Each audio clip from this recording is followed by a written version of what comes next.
Bonjour et bienvenue sur État de veille. Aujourd'hui, le thème, c'est ambition et séduction, comme deux défis pour une vie plus intense.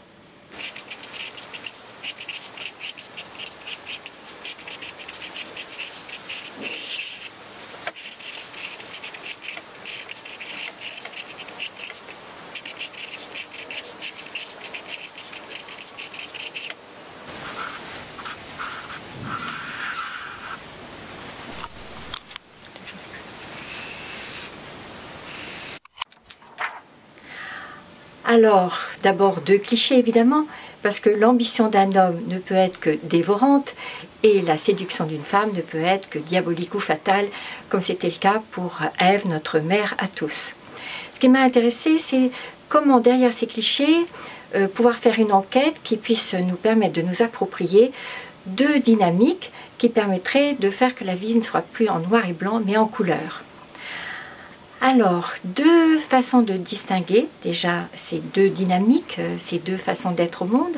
Je dirais que je vais partir du mot plutôt tentation, et je peux soit tenter quelque chose, dans ce cas c'est l'audace de l'ambition, ou bien je peux tenter quelqu'un et à ce moment-là c'est le péché de la séduction. Tout ça bien sûr j'y reviendrai plus longuement. L'autre façon aussi de dire la spécificité de chacune de ces dynamiques, c'est ce que je vais faire avec un jeu, avec des verbes ou des mots. Pour ce qui concerne l'ambition, je dirais trois mots que je peux finalement faire changer de place. Il y a d'abord évidemment agir, faire agir et vouloir faire agir. Et ensuite, donc, comment est-ce que ça va se combiner? Pour la séduction, je vais avoir attendre, faire attendre et savoir faire attendre. Ce qui m'intéresse dans un premier temps, c'est de voir ce qu'il y aurait en commun comme source donc de bénéfices pour une vie plus intense. Alors, je vais partir des trois moteurs que je vois chez les deux. Le moteur d'abord de la passion, comme évidemment une source d'énergie vitale, de chaleur aussi. Ensuite, la tension que ça suppose dans les deux, cette tension qui serait façon de mobiliser nos ressources et façon d'être dans une grande intensité de présence à notre vie, aux autres, à nos projets. Le troisième moteur, ce serait celui de la création, qui serait une façon d'arriver à associer, à combiner, d'une part, principe de désir, d'autre part, principe de réalité. Du côté du principe de désir, j'aurai l'érotique dans notre vie, et du côté du principe de réalité, j'aurai le politique dans notre vie, avec surtout un autre défi à relever, qui est celui de passer de je à nous. C'est quand même le défi donc du politique. Tout ça, bien sûr, je l'illustrerai tout à l'heure. Ce qui est majeur pour moi dans le choix de ces deux mots comme atout donc, dans notre vie, c'est de voir que ce sont les meilleurs outils pour résister à un contexte social plutôt frileux, plutôt rétracté, plutôt du côté d'une prudence, d'une grande prudence. Alors, quand je pense à la fois ambition et séduction, ça veut dire dans les deux cas, non à la dépression, mais oui à l'enthousiasme, non à la... je veux dire non à la fatigue et oui à l'effervescence, non à la résignation surtout, et oui évidemment à la curiosité de ce qui nous entoure, de ce qui se passe pour nous et de ce qui va se passer pour un siècle de vie pour chacun. Non bien sûr à l'obéissance et oui à la transgression, à l'audace aussi. Et puis non bien sûr à l'eau plate et oui à l'eau pétillante et plus si affinité.